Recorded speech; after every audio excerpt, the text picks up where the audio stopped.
Sí, doctor, ahora sí se le escucha bien. Sí, Mm, también ya se logra observar, doctor. Ya,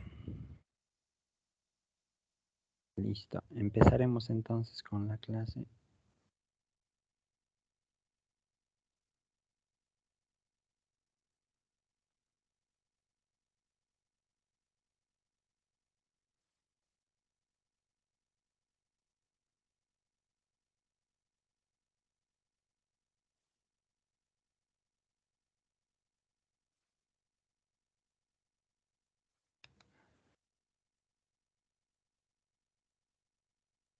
Ya uno de los temas que teníamos para el día de hoy era hablar sobre micosis pulmonar. Si en algún momento dejan de escucharme, por favor me comunican, levantan la mano, hacen alguna señal. ¿Ya?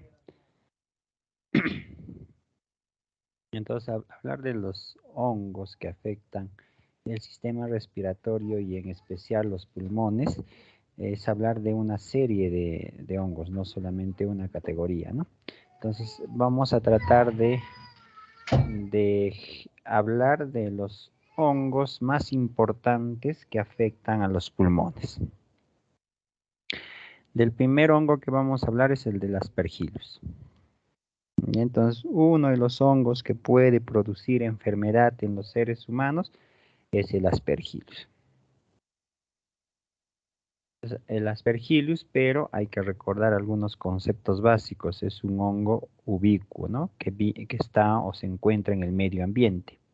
Entonces nosotros podemos tener al aspergillus, por ejemplo, cuando ustedes tienen el pan, el pan y lo dejan que se seque o lo dejan en una bolsa y dicen el pan se ha hongueado y le ven unas manchas verdes blanquecinas, ¿no? Eso es aspergillus, ¿no? Una variedad de aspergillus.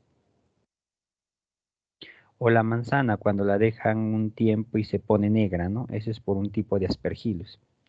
Entonces, si el aspergillus está en la manzana que pueden dejar cortada unas horas y se llena de aspergillus, o como les decía, el pan se llena también de aspergillus, entonces este hongo está en el ambiente, está en la cocina que tienen ustedes ahora, está en los baños, no sé, en el jardín que tengan en casa. Entonces es un hongo bastante prevalente, frecuente en nuestro ambiente.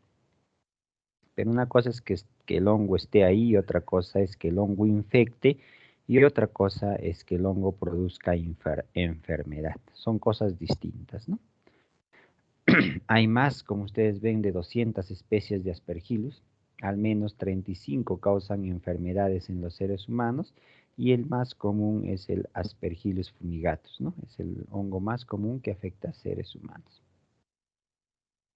en el 95% de los casos. También hay Aspergillus flavus, niger y tertius, pero que no son en mucha cantidad. Microscópicamente, si uno ve el hongo, por ejemplo, les decía del pan, ¿no? Esa parte que se honguea, que le decimos, lo veríamos al microscopio, nosotros vamos a ver hifas septadas con conidios esféricos, ¿no? Y paredes gruesas y pequeñas microconidias, como en la figura que ven acá en la parte inferior. ¿No la están viendo, supongo que todos, ¿no? Entonces, son hifas septadas con microconidias, y como están viendo ustedes. Eso podríamos ver en la microscopía.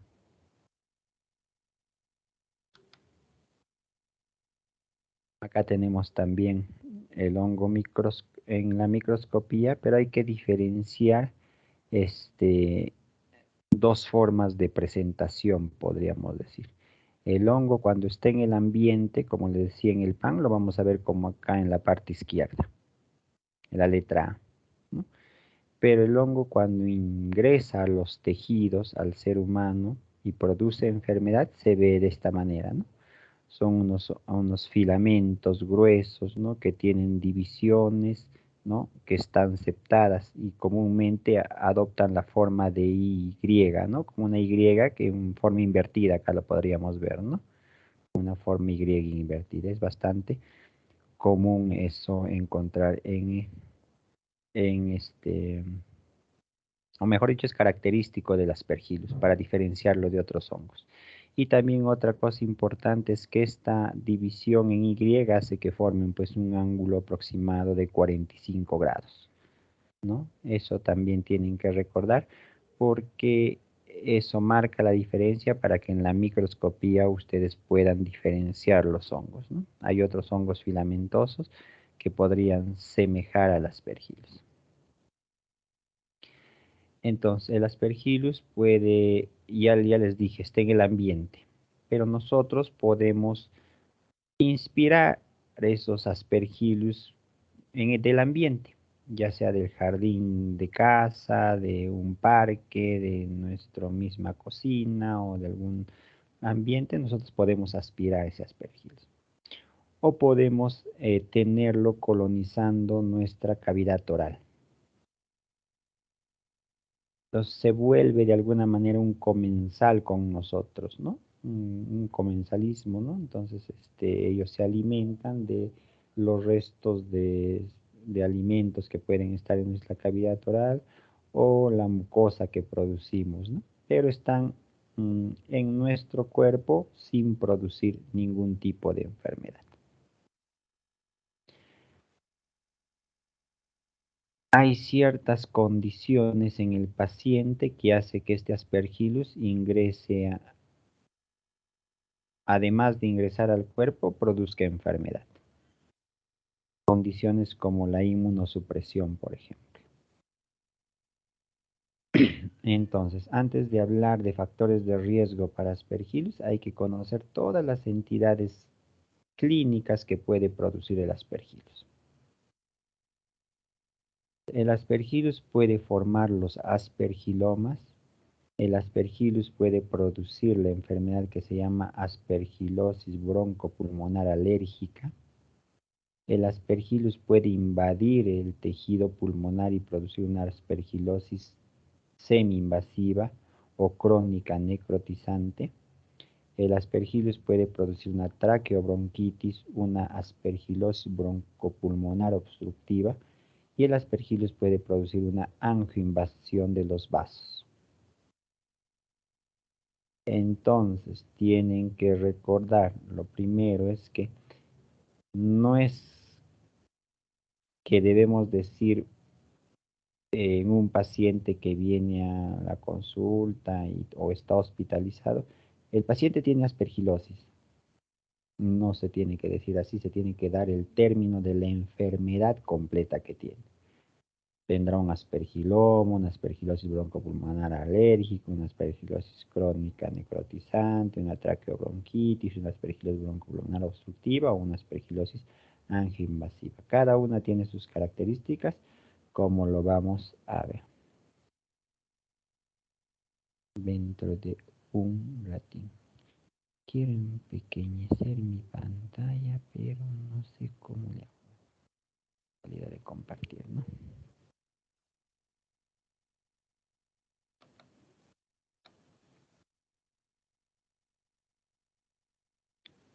Ya está, por ahí debe estar Carlos Alberto Mata. ¿Está? Buenas noches, doctor. Presente. Bueno, buenas noches, Carlos.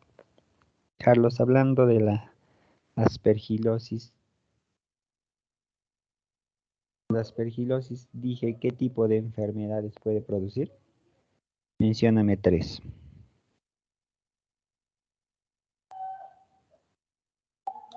El aspergiloma, doctor, después la aspergilosis broncopulmonar alérgica y Ya, aspergilosis pulmonar invasiva.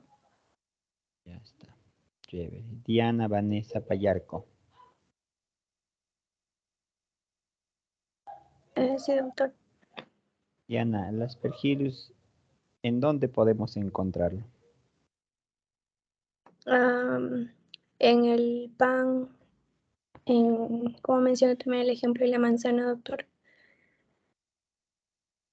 Ya, también puede estar en el ambiente, en realidad en el ambiente, ¿cierto? Uh-huh.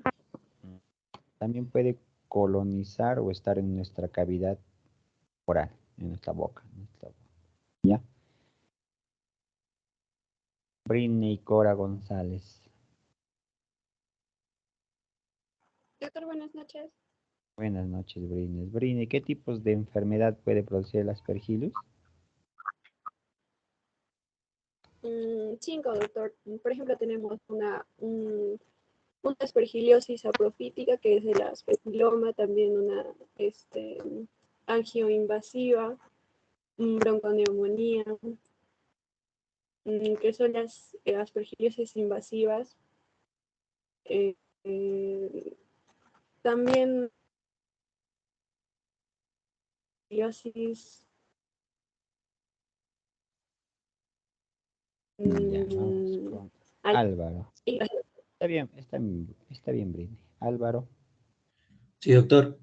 Entonces, Álvaro, ¿sería correcto decir mi paciente tiene aspergilosis? No, doctor. Sería hablar de enfermedades ya netamente correcto y que sí está infectado por el aspergillus, ¿no? Que causaría una enfermedad. Listo, entonces, hasta ahí parece que están escuchando. Por lo menos a los que he censado. Seguimos entonces con la exposición. Se ve la pantalla, ¿cierto? Sí, doctor. Pues todas estas enfermedades puede producir. Vamos a hablar de las características de alguna de ellas. Una de ellas es la aspergilosis aprofítica, ¿no? También conocida como aspergiloma. Aspergiloma hace referencia a una bola fúngica que está hecha de aspergillus. También hay el nombre que es un poco más genérico, micetoma. El micetoma es una bola fúngica, pero no se sabe de qué hongo es, ¿no? Y ya más específico, si es que es por aspergillus, se llama aspergiloma. Listo. Esta forma de presentación de enfermedad es una infección del aspergillus, pero que no invade los tejidos, no daña los tejidos. Y es una conglomeración de hifas fúngicas entrelazadas, mezcladas con moco y restos celulares dentro de una cavidad pulmonar preexistente. Entonces, para que se forme el aspergiloma, tiene que haber una condición, que ese pulmón donde se está formando el aspergiloma debe ser un pulmón que tiene una cavidad pulmonar. Esa cavidad pulmonar puede ser una bronquiectasia, puede ser una secuela de tuberculosis, puede ser una secuela, por ejemplo, cuando tienen un quiste hidatírico pulmonar y lo operan, queda un hueco en el pulmón. Entonces, ahí se puede formar el aspergiloma.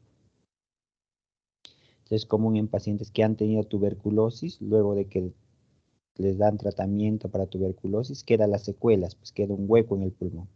Ahí se va formando el aspergiloma.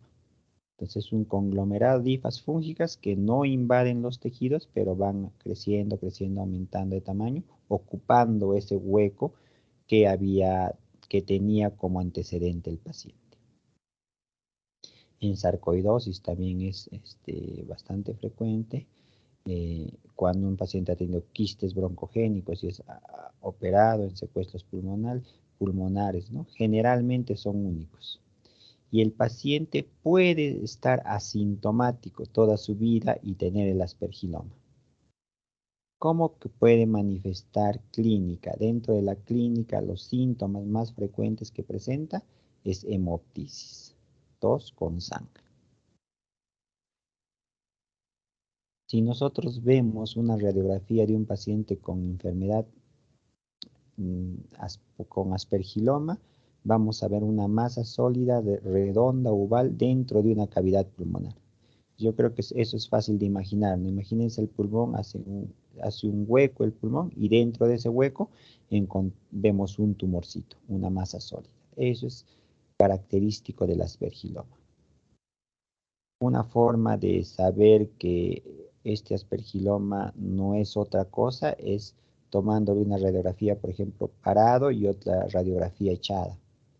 Entonces, si tú le tomas parado la radiografía, por gravedad, el tumorcito que vemos dentro de la cavidad va a ir a la base, pues, ¿no? Pero si es que lo ponemos echado y le tomamos la radiografía, entonces el tumorcito va a caer para un lado, para el lado que le hemos tomado o para el lado que se está echando, ¿no? Entonces es una forma de diferenciar.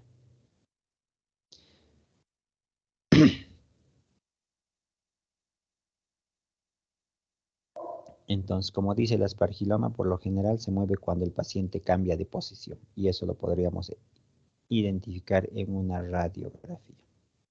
Cuando este aspergiloma o esta bola de hongos choca con la pared de la caverna donde está ocupándose, puede dañar por el golpe, ¿no? Porque choca, puede dañar la pared de esa caverna, de ese hueco donde está el aspergiloma, y ahí producir lo que les he dicho, el signo más frecuente, que es la hemoptisis.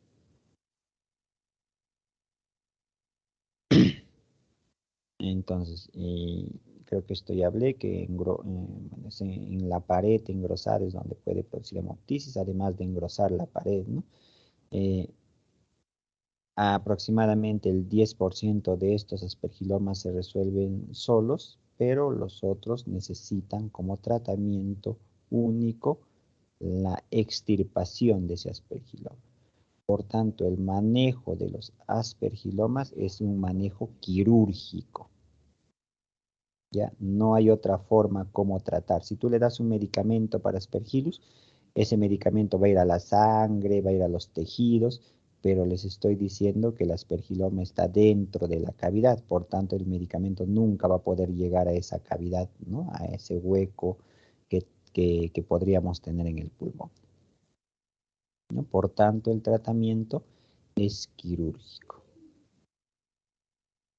Miren, acá tenemos una radiografía y acá tenemos una biopsia, ¿no? Ahí vemos en la biopsia muy clarito. Todo el borde es una cavidad que tenía preexistente el paciente y dentro de esa caverna, pues ahí está el hongo, ¿no? Que si ya lo vemos en la microscopía, vamos a ver lo que veíamos en anteriores diapositivas, ¿no? Y ahí está. Entonces, cuando este hongo se hace más grande, más grande, más grande, empuja la pared de ese hueco donde estaba viviendo y ahí es donde produce clínica de hemoptisis. Acá tenemos una tomografía, ahí están viendo el hueco que tiene el paciente en el pulmón y dentro del hueco vemos una masa, ¿no? Una lesión hiperdensa, ¿no? Entonces, eso es el aspergiloma. Miren acá en el lado derecho, en el lado izquierdo vemos una caverna. No sé si ustedes me están siguiendo, pero en el lado izquierdo vemos una caverna o varias cavernas, pero están vacías. En su interior no vemos nada, ¿no? Acá en la parte inferior no vemos nada, pero en el lado derecho o en el pulmón izquierdo, esto sería, ¿no? Pero el lado derecho de sus pantallas vemos un hueco y dentro del hueco vemos otro tumorcito, ¿no? Y ahí lo ven por el aire que se diferencia, ¿no? Entonces eso sería un aspergiloma. ¿Cuál es el tratamiento del aspergiloma? El tratamiento es quirúrgico. Otra de las enfermedades que produce el aspergillus es la aspergilosis broncopulmonar alérgica. La aspergilosis broncopulmonar alérgica se produce en pacientes adultos y que asemeja a un asma. Ustedes saben que o deben saber o van a empezar a leer esto del asma y van a entender que el asma es una enfermedad que se inicia en niños, pues, ¿no? Porque es una reacción de hipersensibilidad. Pero si un paciente debuta con síntomas de asma, pero ya es adulto, o sea, no se presenta durante la niñez, dice que es un niño sano, no ha tenido ninguna crisis asmática ni nada, pero llega a la adultez y tiene criterios de tener asma. Entonces, esa sintomatología que parece ser un asma, en realidad es muy probable que sea una aspergilosis broncopulmonar alérgica. Entonces, se presenta en estadios adultos, ¿no? Y esto es porque el aspergillus produce tapones de moco espeso que obstruyen los bronquios o bronquios distales y bronquiolos, ¿no? Entonces, cuando hay una obstrucción de los bronquiolos, lo que se va a producir es sibilantes. Va a ingresar el aire y al tratar de egresar, o se va a quedar retenido internamente, se van a producir los sibilantes. Una característica es que como el Aspergillus es un hongo bastante grande, y se acuerdan que hablábamos de inmunidad en la clase de infectología, va a llamar a los eosinófilos como un mecanismo para controlar esta enfermedad. Por lo tanto, vamos a ver eosinófilos en el tejido pulmonar, si es que nosotros le haríamos una biopsia al paciente. Ya les había dicho que va a haber reacción de hipersensibilidad, va a haber obstrucción de los bronquios, ¿no? Y se va a producir una reacción de hipersensibilidad, ¿no? Marcado por la elevación de la inmunoglobulina G y inmunoglobulina E, ¿no?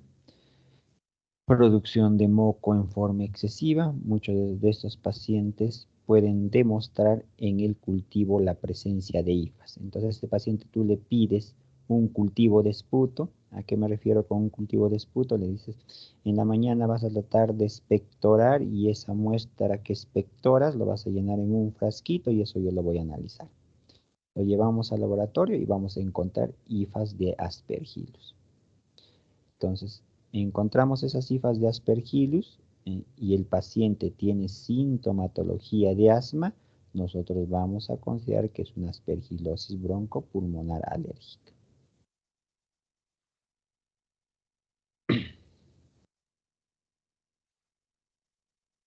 Hasta ahí.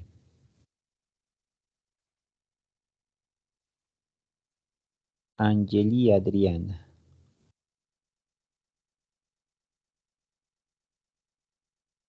Buenas noches, doctor. Buenas noches, Angeli. Angeli, si tengo un paciente que le pido un cultivo de esputo y me sale Aspergillus y es asintomático, ¿qué consideraría yo? ¿En qué pensarías?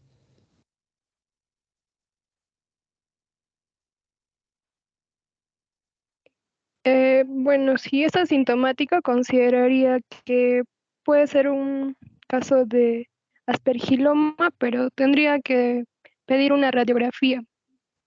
Ya imagínate que en la radiografía no hay ninguna lesión cavitaria o de antecedentes de algún hueco en el pulmón.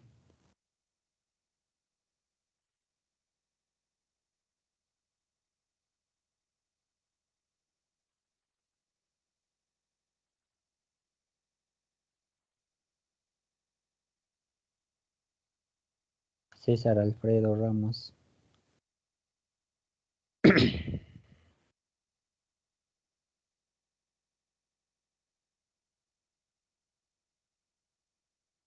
Está no habido César Alfredo Ramos.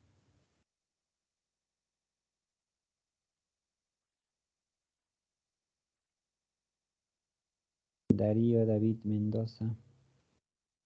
Sí, doctor, buenas noches.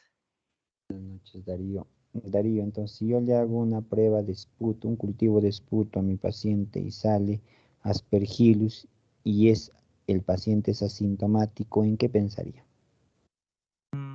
También pensaría en un aspergiloma, doctor, porque como mencionó Ya, pero le tomamos una radiografía, una tomografía y no hay ninguna caverna. Nada. ¿En qué ya pensarías? mencionó que era ubicuo, o sea, como es ubicuo, también se Ah, podría dar normal aleatoral, mm, doctor. exacto. Si no tiene sintomatología, probablemente ese Aspergillus esté colonizando nuestro árbol bronquial, traqueal, porque como les dije al inicio, es un hongo ubicuo, ¿no? Entonces, ¿de qué va a depender que este Aspergillus tú le tomes importancia? De la clínica del paciente y de los hallazgos que uno encuentre en el laboratorio, imágenes, etcétera, ¿no? Así es, ¿ya? Por favor, sigan lo que les estoy diciendo. Ya, entonces, pero si este paciente tiene el cultivo positivo y tiene síntomas sugerentes de un asma bronquial, que quiere decir sibilantes, dificultad respiratoria, tos con expectoración excesiva y probablemente un rash cutáneo por la hipersensibilidad, ustedes tienen que pensar, diagnosticarlo como una aspergilosis broncopulmonar alérgica. Entonces, ¿cuáles son los síntomas? Acá les estoy repitiendo.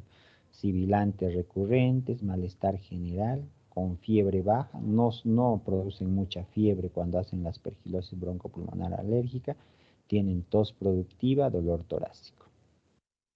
Entonces, hay una historia también de neumonía recurrente. Cuando nosotros vemos las vías respiratorias, podemos encontrar atelectasia lobar o podemos encontrar una dilatación de los bronquios. Si le tomamos una tomografía, vamos a encontrar impactación mucoide, bronquiectasias, bronquios segmentarios y subsegmentarios, en los bronquios segmentarios y subsegmentarios. En algunos casos vamos a encontrar calcificaciones. Entonces acá tenemos una radiografía de una aspergilosis broncopulmonar. Acá es más claro. ¿No? Nosotros vamos a encontrar en estos pacientes múltiples áreas de incremento o atenuación de los lóbulos. No sé si ustedes ven un pulmón, un lado del pulmón, en este caso es el lado izquierdo que vemos en la pantalla, tiene como un velamiento en comparación al lado derecho, ¿no? Se ve un poquito más velado el lado izquierdo, ¿no? Eso es un signo sugestivo de que hay una dilatación de los bronquios y hay una sobreproducción mucosa. También lo vemos en la parte inferior. Además, este paciente en este caso tiene algunas secuelas de bronquiectasias, como vemos en la parte superior, ¿no? Pero lo que vamos a encontrar principalmente es un vidrio deslustrado. En algunos casos se le llama a estos pacientes. Si tienen esa tomografía y el paciente tiene clínica y cultivan aspergillus en el cultivo de esputo, nosotros aspergilosis broncopulmonar alérgica. La otra forma de presentación de esta enfermedad es la aspergilosis necrotizante crónica o semi-invasiva. Este tipo de aspergilosis, ¿no?, produce ya necrosis de los tejidos. O sea, este tipo de presentación de la aspergilosis invade a los tejidos y por lo tanto hay una reacción de nuestro sistema inmune para defender a estos tejidos y hay una inflamación en la zona donde están queriendo ingresar los aspergillus. ¿No? Se puede ver entonces necrosis de los tejidos e inflamación granulomatosa similar a la tuberculosis. Pero esto no se presenta en cualquier tipo de paciente, sino este paciente tiene que tener algunas condiciones. ¿Cuáles son esas condiciones? Que tenga enfermedades crónicas debilitantes, por ejemplo, que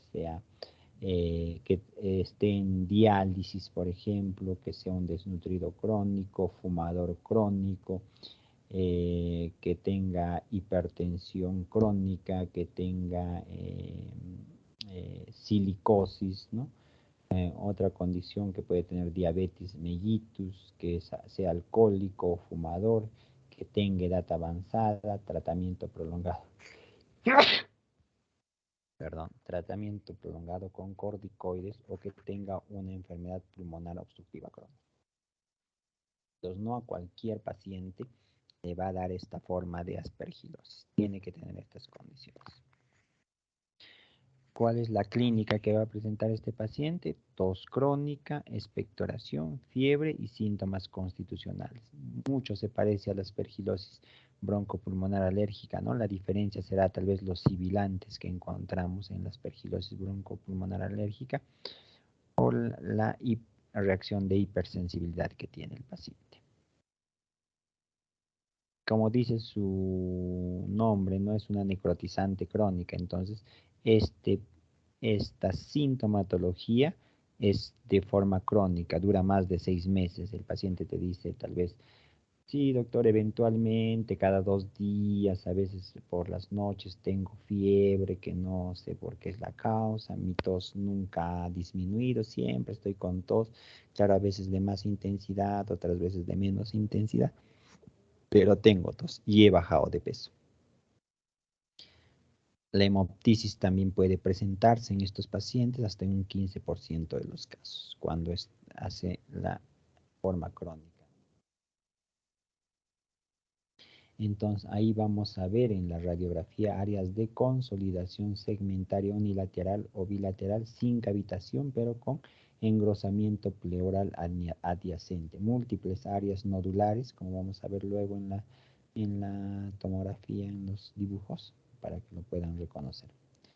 Y es que progresa lentamente durante meses y años. Vamos a ver signos como una masa endobronquial, como una neumonitis obstructiva o una masa ciliar.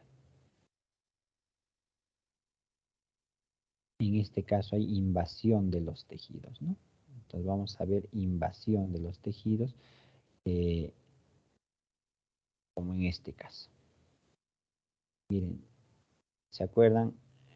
Bueno, acá vemos una cavitación, pero esta cavitación ha sido producida por el aspergilosis, ¿no? No tenemos dentro de esa cavitación ninguna bola, ninguna masa para pensar en un aspergiloma. Y otra característica es que la pared, o sea, la pared entre esa caverna y el pulmón normal, mira, la pared es bastante gruesa, ¿no? Ahí ven zonas de hiperdensidad bastante gruesas, ¿no? Alrededor de la caverna, ¿no? Entonces, igual en el lado izquierdo como en el lado derecho, ¿no? Entonces, eso es lo que nos hace diferenciar de una aspergilosis necrotizante crónica, ¿no? Y ahí ya lo ven en la histología, ¿no? Ven un hueco, pero ven ahí la necrosis que ha producido el aspergillus. Eso también es sugestivo patognomónico. Acá tenemos otra figura donde vemos la necrosis que ha producido, ¿no? Y me parece brea, ¿no? La parte donde se ha necrosado el pulmón. Entonces, en el caso de la aspergilosis broncopulmonar broncopulmonar crónica invasiva, vamos a encontrar cultivo para Aspergillus positivo. Vamos a encontrar la clínica que les había mencionado. En la tomografía vamos a tener esas imágenes de huecos, ¿no? Que tienen las paredes bastante engrosadas. Y si nosotros le haríamos una biopsia del pulmón a ese paciente, vamos a ver la invasión de los Aspergillus en el tejido dañado, ¿no? Y ya, pues si estos son ya imágenes post-mortem, por eso ya acabé en el pulmón con toda la necrosis, ¿no? Pero si se hubiese hecho una biopsia, veríamos angioinvasión de los tejidos. Y otra forma de presentación de esta aspergilosis es la aspergilosis invasiva pulmonar. Es la más mortal, podríamos decir, porque sus tasas de mortalidad van mayores al 60%. Si un paciente tiene aspergilosis pulmonar invasiva, tiene más probabilidades de morir que de vivir, ¿no? Y se presenta principalmente en pacientes inmunocomprometidos que tienen neutropenia. Entonces, una condición para que hagan la aspergilosis invasiva pulmonar es que el paciente tenga neutropenia. Si el paciente no tiene neutropenia, es casi imposible que haga una aspergilosis invasiva pulmonar.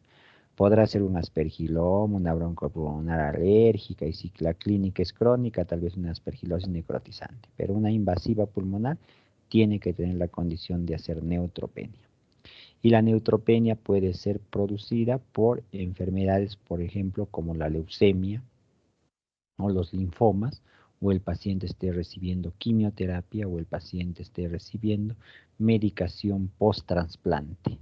Cuando a un paciente le hacen trasplante de sangre, por ejemplo, de médula ósea, tienen que inmunocomprometerlo al paciente para que pueda tolerar ese órgano que se está trasplantando, ¿no? En ese periodo hacen una neutropenia severa, leucopenia en general severa, y ahí es donde este hongo, si es que estaba colonizando nuestra pared o si es que le damos las condiciones para que ingrese a nuestro cuerpo recientemente, nos produce una aspergilosis invasiva pulmonar. Entonces, ¿qué vamos a encontrar? Hallazgos radiográficos anormales, engrosamiento de la pared branquial, nódulos centrolobulares, apariencia de árbol en brote, ¿no? Entonces, eso es lo que vamos a ver en estos pacientes, ¿no? La aspergilosis o la bronconeumonía por aspergilosis. Acá creo que no se va a ver, ¿no? Ven acá estas imágenes nodulares múltiples en todo el pulmón.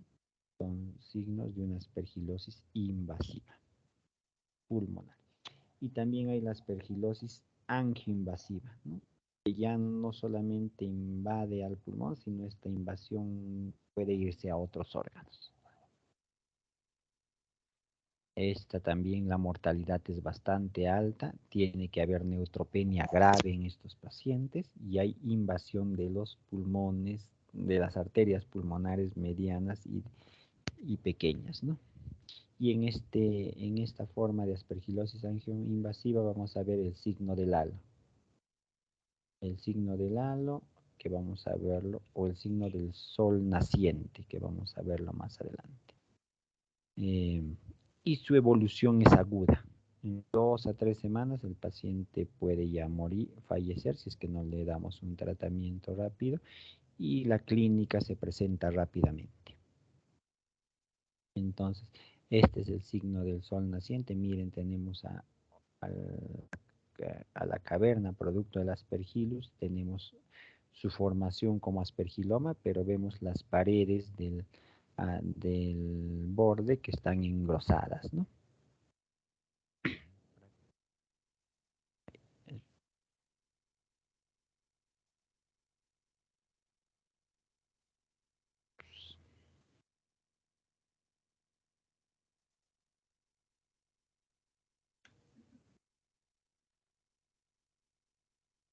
Este es el signo de sol naciente o el signo del halo.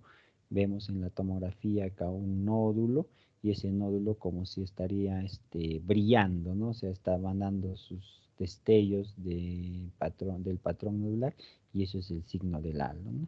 Que se ve en aspergilosis invasiva. Listo, hasta ahí tenemos las formas, las enfermedades que puede producir el aspergillus.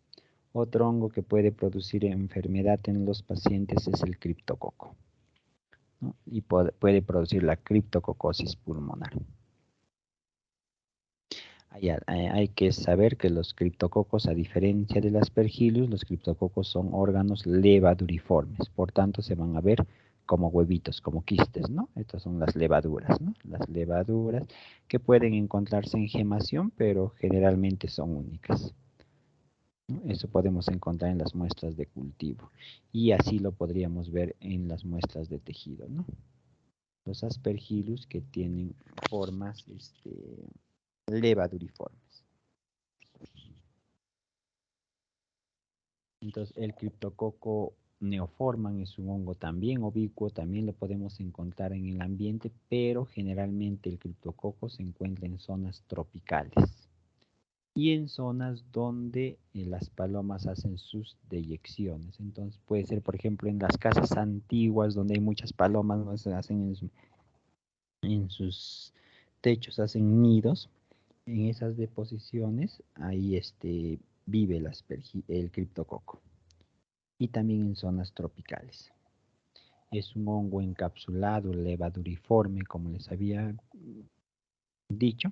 Y si nosotros hacemos una coloración que se llama tinta china, podemos ver y diferenciar a estos criptococos. Se puede, ingresa vía inhalación a los organismos, o sea, también nosotros lo respiramos, pero para nosotros desarrollar esta enfermedad del criptococosis, nosotros dependemos de tener un estado inmunológico alterado. Si es que tenemos un sistema inmune alterado, este hongo ingresa a los pulmones, produce enfermedad y luego vía hematógena puede ingresar al sistema nervioso central, huesos y piel. afecta más sistema nervioso central porque este criptococo se alimenta de una sustancia que se llama la melatonina, que está en nuestro sistema nervioso central, y es por eso que prefiere irse al sistema nervioso central. Pero siempre ingresa por los pulmones, entonces también produce enfermedad pulmonar. Es difícil encontrar pacientes con criptococosis pulmonar en pacientes inmunocompetentes, como por ejemplo ustedes, toda la población de ustedes, es difícil que encontremos criptococosis. Más se presenta en pacientes que tienen defectos en la función inmune celular, por ejemplo los pacientes con VIH, inmunosupresión, linfoma, leucemia, tumores malignos o inducida por fármacos. Y se va a parecer en algunas situaciones a la aspergilosis necrotizante crónica o a la aspergilosis angioinvasiva. Son muy parecidos en la clínica y en las manifestaciones radiológicas. Entonces, ¿cómo vamos a diferenciar uno del otro? Tal vez por el cultivo, porque en el cultivo acá va a crecer criptococo y en el otro va a crecer aspergillus. En el resultado de la biopsia o la anatomía patológica, donde vamos a ver estos dos hongos, y en los antecedentes epidemiológicos. Como les había dicho, criptococo principalmente hay que ver pacientes que antecedentes que vivan en zonas donde hay palomas, y el otro es que sean de zonas tropicales, ¿no? Entonces, podríamos preguntar al paciente, ¿usted de dónde viene? Nos dice, viene de la selva, entonces hay probabilidad de que tenga criptococosis, ¿no? El paciente dice, no, vivo en una casa antigua donde hay muchas palomas en el techo de mi casa y a veces yo he entrado a limpiar, por ejemplo, esa zona y he removido todas las heces de las palomas, entonces ahí me empecé con síntomas de tos, dolor torácico, disnea, ¿no? Entonces a ese paciente hay que sospechar de criptococo. También se encuentra en la base de los árboles de eucalipto, y ustedes saben que eucalipto es bastante frecuente tener acá en la región Junín. Entonces en la base del tronco, ¿no? Donde está iniciando su raíz, en toda esa parte, esa zona, si uno remueve mucho, puede inhalar criptococo, ¿no? Ubicuo en personas inmunocompetentes, pero puede ser mortal en pacientes con algún tipo de alteración del sistema inmune. Podemos encontrar cavitaciones, adenopatías, derrame pleural, ¿no? Esto, por ejemplo, se parece a una aspergilosis broncopulmonar alérgica, ¿no? Vemos el vidrio deslustrado, pero en este caso es por criptococo. ¿Cómo lo hemos diferenciado? En la anatomía patológica. Ustedes ven en la mano derecha, vamos a ver hongos levaduriformes, ¿no? Que en este caso sería criptococo. Acá hay otra forma de presentación y miren, se parece a la aspergilosis crónica necrotizante, ¿no? Entonces también no tenemos un patrón de vidrio deslustrado, tenemos un patrón fibrótico que parece una fibrosis y ahí está el criptococo, ¿no? En caso es un paciente con VIH, por eso se hace la presunción de que pueda tener criptococosis, ¿no? ¿Cómo hacemos el diagnóstico? Tomando muestras de cultivo por anatomía patológica. También pueden formar los criptococomas, así como el aspergiloma, ¿se acuerdan? Forman los aspergilomas, en este caso forman los criptococomas, que son igual cavitaciones que están llenas de criptococo, pero son hongos levaduriformes, ¿no? Son bolitas las que vamos a encontrar acá. Diferente aspergilosis que son hifas.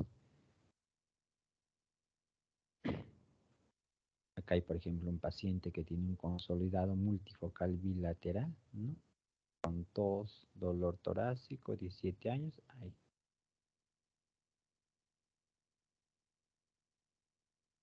Acá tenemos otra tomografía de una neumonía por criptococos. Pero todas estas lesiones que vemos tienen que ser en pacientes con factores de riesgo epidemiológicos, ¿no? O clínicos, ¿no? No podemos pensar en un paciente, encontramos esto y decir primero, este puede ser criptococo. No, porque esto también podría ser una neumonía necrotizante bacteriana, podría ser una aspergilosis. ¿De qué va a depender que sospechemos en que sea criptococosis? De la epidemiología y de la clínica del paciente y de los antecedentes. Acá las formas nodulares de criptococosis, ¿no? Criptococosis nodular, vemos nódulos que uno podría pensar si el paciente no tiene antecedentes epidemiológicos o antecedentes de inmunosupresión, un cáncer pulmonar metastásico, ¿no? Que se ven nódulos que podrían sugerir cáncer. Otro hongo que nosotros también vamos a ver que afecta el pulmón es la histoplasmosis. En el caso de la histoplasmosis es un hongo levaduriforme también, se llama dimórfico, ¿por qué? Porque al medio ambiente van a ser formas de hifas, pero cuando están a temperatura del cuerpo humano pues, forman levaduras, por eso se le llama hongo dimórfico. Entonces hay varios patógenos o varias formas de histoplasma que afectan al ser humano. Por ejemplo, la variedad capsulatum, variedad dubosi o variedad capsulatum. La histoplasmosis, por ejemplo, también el diagnóstico de esta enfermedad tiene que haber un antecedente epidemiológico, ¿no? Esta histoplasmosis, por ejemplo, es muy frecuente en Tingo María, Apurímac y principalmente se encuentran en las zonas donde hay murciélagos, por ejemplo, las cuevas de las lechuzas en Tingo María, ¿no? Donde los murciélagos hacen sus deposiciones y uno, digamos, cuando va de paseo, de visita, remueve la tierra y al remover la tierra puede inspirar histoplasma, ¿no? Así se han producido varias veces brotes cuando ha habido visitantes que van de turismo a las cuevas y al remover pues el suelo se infestan o se infectan de histoplasma. Acá en Tarma, por ejemplo, tenemos no sé cómo se llaman estas cuevas, no me acuerdo el nombre, que también podrían ser zonas donde podamos infectarnos del histoplasma.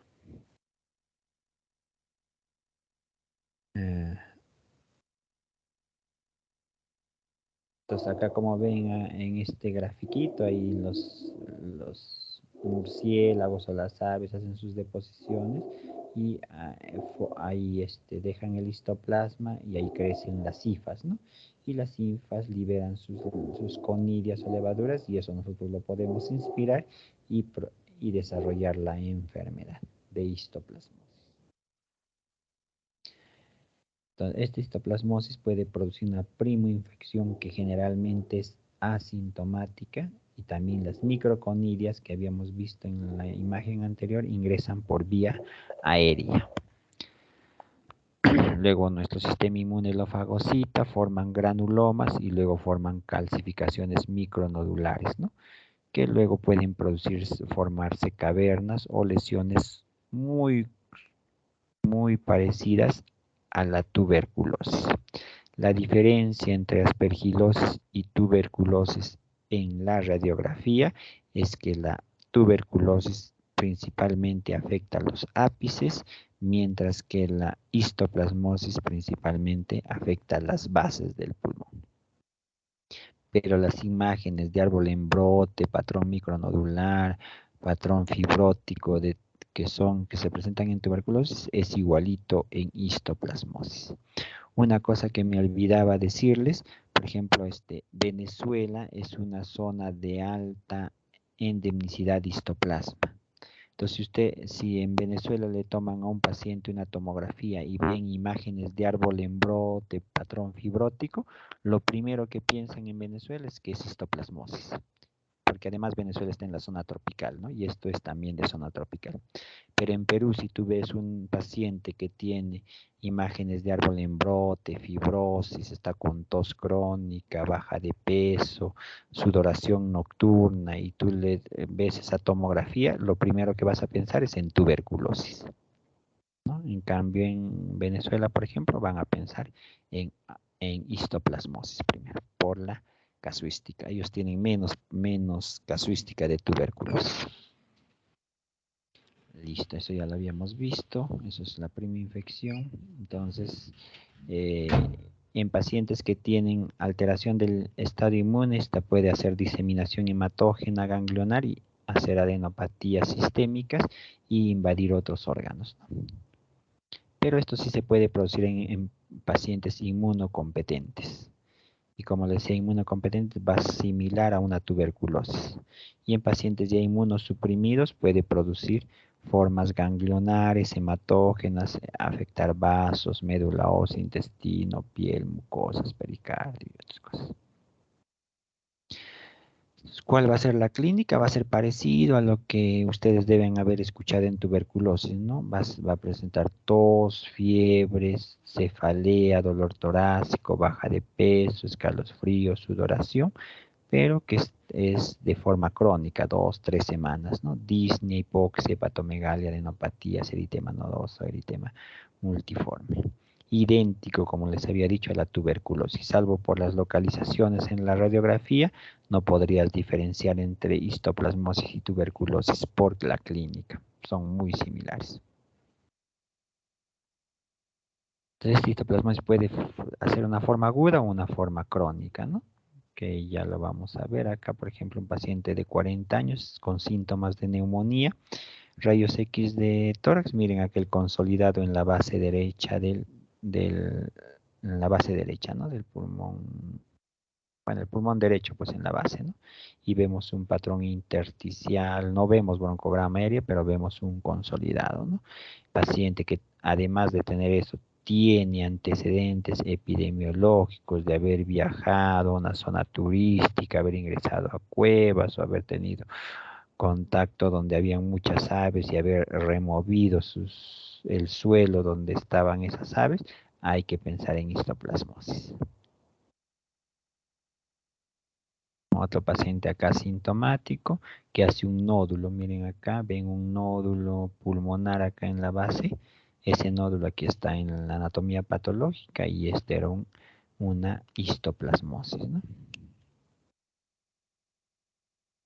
Entonces puede haber estas lesiones, ¿no? ¿Cómo hacemos el diagnóstico de esta enfermedad? Acá hay una histoplasmosis diseminada. El diagnóstico de esta enfermedad es haciendo cultivo y búsqueda del histoplasma, ¿no? Entonces no es tan fácil cultivar al histoplasma en este caso. Podemos hacer métodos indirectos que son pruebas de sangre que detectan anticuerpos contra el histoplasma, ¿no? Tanto en sangre como en orina, con alta sensibilidad y especificidad. Entonces yo le pediría a un paciente que sospecho de histoplasmosis un antígeno para histoplasma en orina, por ejemplo, por su alta sensibilidad. Si tengo un paciente con clínica radiográfica de histoplasmosis, le pido ese examen y ahí puedo yo confirmar el diagnóstico de histoplasmosis. Si no, pues es muy difícil con la clínica esencial. Otro hongo que afecta a los pulmones es la paracoccidiomicosis, ¿no? Estas imágenes que se le llaman en timón de barco sugieren muy patognomónicas de paracoccidiomicosis. Vemos ahí una levadura grande y sus levaduras en gemación que simulan a un timón de un barco, ¿no? O signo del Mickey Mouse también se dice, ¿no? Hay una levadura grande y luego tiene sus dos orejitas cuando hay una gemación o una bigemación nada más, ¿no? Eso es lo patognomónico. Entonces, paracoccidiomicosis también es un hongo levaduriforme. En condiciones de temperatura corporal, ¿no? Porque también a temperatura ambiente van a formar micelios o hifas. La paracoccidiomicosis también es una infección crónica granulomatosa, y también puede ser sistémica, pero también se ve principalmente en pacientes que viven en zonas tropicales, ya sea no sé, acá en La Merced, Chanchamayo, en Amazonas, zonas Puerto Maldonado, por ejemplo, Huánuco, ellos pueden desarrollar paracoccidiomicosis.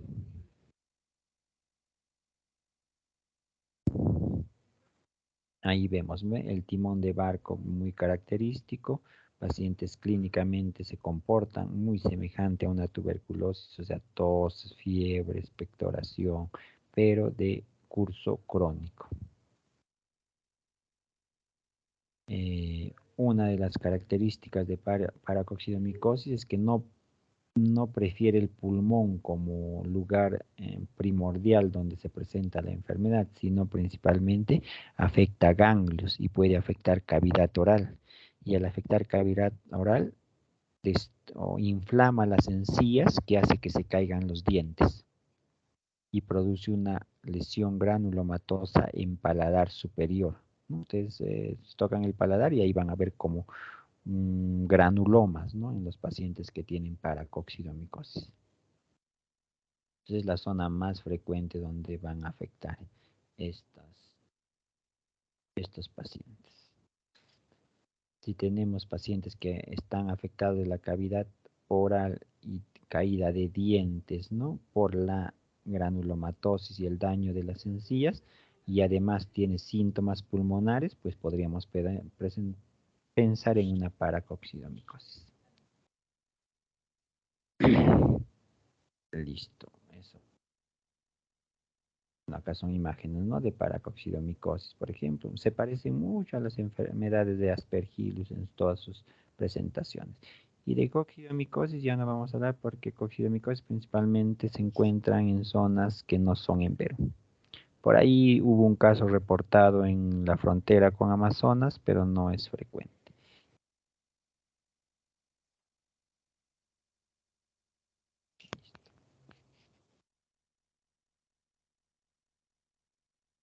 Ya está. Ahí, chicos, creo que vamos a acabar porque ya es bastante tarde.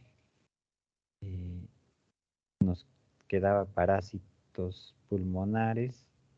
Le mandaré las diapositivas nomás al delegado. Ahorita más bien, o lo puedo compartir por acá. ¿Se puede subir archivos? Sí, doctor. A través del chat también lo puede mandar. A ver. A través del ¿Quién chat hay un... mandará por el chat? Acá hay uno de adjuntar, pero no. Sí, doctor, por allí se puede cargar. ¿Este es? Cargar desde mi equipo. A ver. Vamos a ver. Voy a ahorita mandarles porque si no...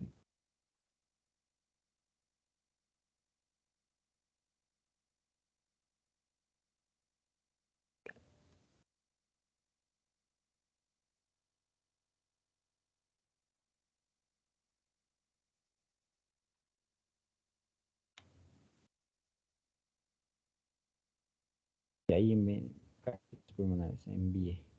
Llegó, todavía no. Está cargando. Todavía no aparece, doctor. Imagino que está cargando. Y también les mando el de micosis, ¿no? Lo que hemos hecho ahorita.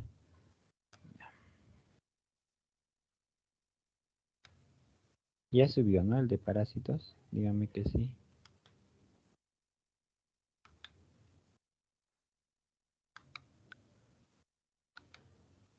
Sí, doctor. Ya subió, ¿no?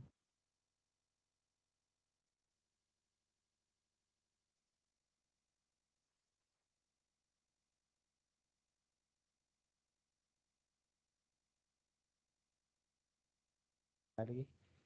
Ya les mando el...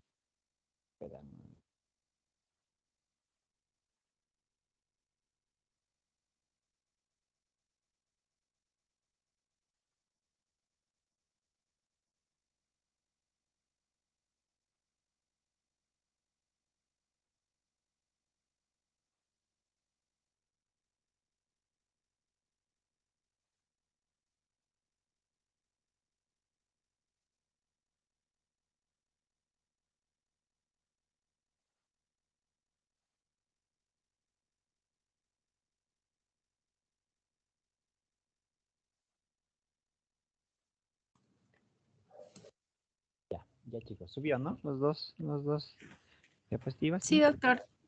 Listo, Ya se chicos. encuentran los dos archivos, doctor. Gracias. Ya está. Ahí quedamos entonces. Nos vemos en una próxima clase. Quedamos. Gracias, doctor. Hasta luego. Buenas noches.